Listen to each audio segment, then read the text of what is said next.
Do you feel overwhelmed when going to take a trade, fearing costly mistakes and always second guessing yourself? Oh, is this the right entry point? Did I wait for enough confirmation? Once upon a time, I used to feel just like that. I went from being a nervous gambler to a cold-hearted professional trading machine. And now it's time for you to become a professional day trader just like me.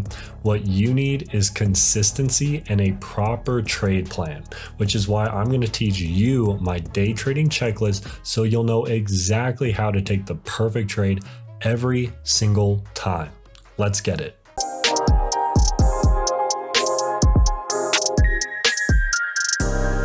And the very first thing I do before I even enter a trade is I want to identify the market structure and price action. I want to know exactly where's the support and resistance, where's the overall trend going, and what patterns are we seeing. I want to know, are we in a range like this? Are we in a downtrend? Are we in an uptrend?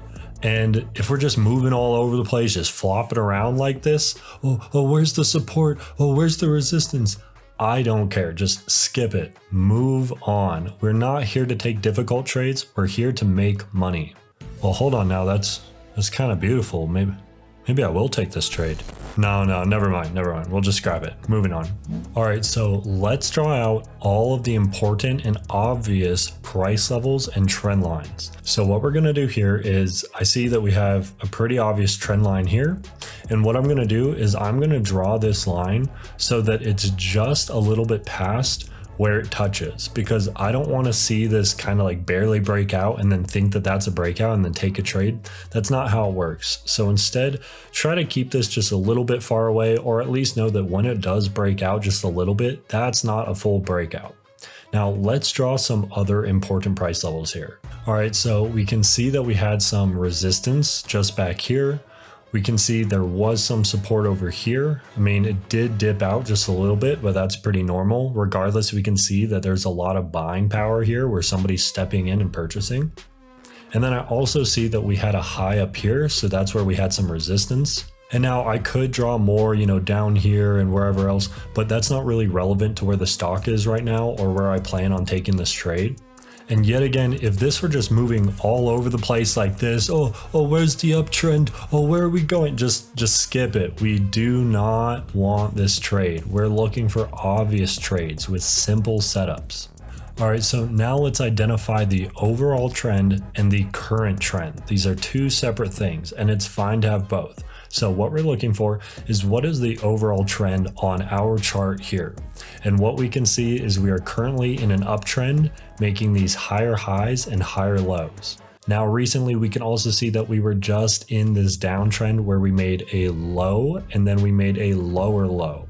And now in the most recent trend, we can see that we've actually started a new uptrend because we have a high, a higher low, and now a higher high. So right when that broke out and made that higher high, that confirmed the most recent uptrend. So what we're seeing here is an uptrend, with the overall trend also being in an uptrend. Now that we've got the market structure drawn out, it's time to check for confirmation.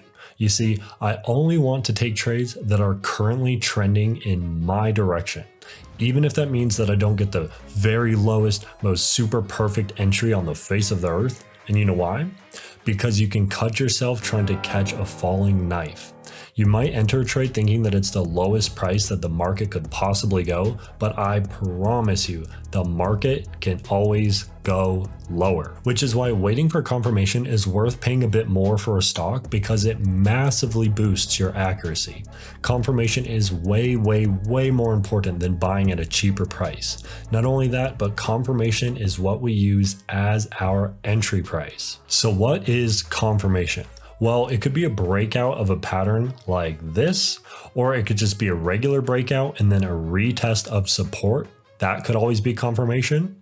Or it could be a higher high, higher low pattern where we just saw that before, where it made that higher high, and that would be our confirmation. Basically, confirmations are signs that a stock is moving in your direction. The more confirmations, the better. For example, Netflix right here has multiple confirmations, which is why I took this trade. We can see here that we are in an overall uptrend, We are now currently in an uptrend right here, and we're also about to break out right here, which would be our third confirmation. And we might even get a fourth confirmation where it breaks out here and then uses that previous resistance as support, which would confirm that the price is able to stay above resistance, which then means that that resistance is now support. And if you want even more examples of me covering how to use market structure and price action, then check out my playlist on technical analysis and my other playlist called Live Chart Analysis and Trade Alerts, where I cover this in way more detail. Or subscribe so you can see my new videos every week where I go over my trade alerts and technical analysis like this in real time. So now that we have this great trade in front of us, what do we do? What could possibly be number 3 on my checklist? No, it's not time to take the trade yet. It's time that we ask ourselves the real question. Do you feel calm and at ease taking this trade? If you're feeling anxious, annoyed, unconfident, overly confident, or careless, don't trade. It is always better to not trade than to trade poorly, lose money, and reinforce bad habits. Remember, there is nothing wrong with missing a trade. In fact, missing a trade shows self-control and discipline. No harm, no foul. But on the other hand, if you're trading emotionally, it's going to lead to overtrading and breaking rules. Taking trades emotionally is basically gambling. I declare bankruptcy! And if you're thinking, but RTT, I always feel nervous when taking a trade. How will I ever take a trade? Well, don't worry, your emotions are trying to tell you something, and there's actually a really easy fix. Try reducing your risk and switching from day trading to swing trading. This will take a lot of the stress off and help you practice good trading habits. That way you can build up your confidence. All right, so we have our perfect trade. We're in a good state of mind. We're straight chilling. Now it's time for step number 4. It's time to determine how much money do you want to risk on this trade. And I highly recommend risking the same amount of money on each and every trade. That way we're creating a consistent trading edge instead of gambling with whatever we feel like in the moment. I also recommend starting with only $10 of risk and using that as practice. And that way you can very slowly work your way up to larger amounts of risk, but never more than 1% of your account. Now, once you have this number in mind, such as $10, it's time for step number 5. Now it's time to determine where to safely put a stop loss. So what we're going to do is we're going to set our stop loss safely on the other side of support. I'm also going to look at the current volatility to see how large I need that stop loss to be. Now we can see here on Netflix that it often moves around about $20 at a time. And we do have a bit of support down here. So if you want to be really aggressive in your trade, you could set a stop loss that's much smaller right around here at $422. But if you want to keep it really safe, then you could set a stop loss down here near the support at $414, which would keep us outside of this, $20 movement here. But remember, the smaller the stop loss, the more likely your trade will fail. And the larger you set your stop loss, the larger your profit target will need to be. Which brings us to step number 6, determining whether this trade has a good risk to reward ratio. This step is absolutely key to taking good trades. If you skip this step, you're rushing things and trading like the 99%, but you're better than that. So what you're gonna do is check where your entry is and where your stop loss needs to be, then multiply the size of that stop loss by 3. And that will help you see where your minimum profit target needs to be and whether it's possible to hit that profit target. So now what I did was I used this previous high right here as confirmation. So when it broke out here, that confirmed that we made a higher high.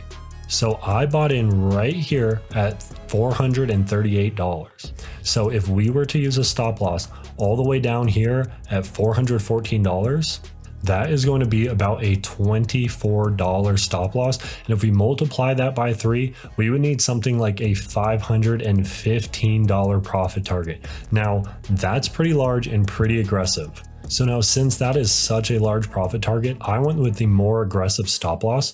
So with an entry of $438 and a stop loss of $422, that puts us at a $16 size stop loss. We're going to multiply that by 3, which is $45. When then add that to our 438, and that's what gets us right around the $486 mark up here. And as you can see, that is much more possible to get up to this amount. And that's it. Once you've checked off these 6 steps, you're ready to take the trade like a pro. But if you're serious about becoming a profitable day trader as fast as possible, then print off your charts at the end of the day so you can look over your trades and track your trades. And I know you've probably heard that a million times and it sounds so boring and so lame, but you know what's really lame? Losing money trading. You can only identify your mistakes when you analyze a large number of trades. That's why I personally uploaded my trade tracking journal for free so you can easily track your trades just like me. And I also uploaded the full trading checklist from this video. You can download both of them for free in the link in the description below. And if you want even more examples of me going over market structure or walking through my trading checklist in real time and going through my thought process and trades live, then check out my technical analysis playlist and my live chart analysis and price alerts playlist. Remember, it's my life mission to make sure that you become a profitable day trader as quickly as possible, and I mean that. If you ever have any questions at all, let me know in the comments and I'll respond personally. And if you want to see even more of my content so I can help you become a profitable day trader as quickly as possible, feel free to subscribe to my channel where I upload a new video every single week and shorts every day, or check out my Instagram where you can message me directly and see even more of my personal content. And until next time, keep it simple and take it easy on yourself. You've got this.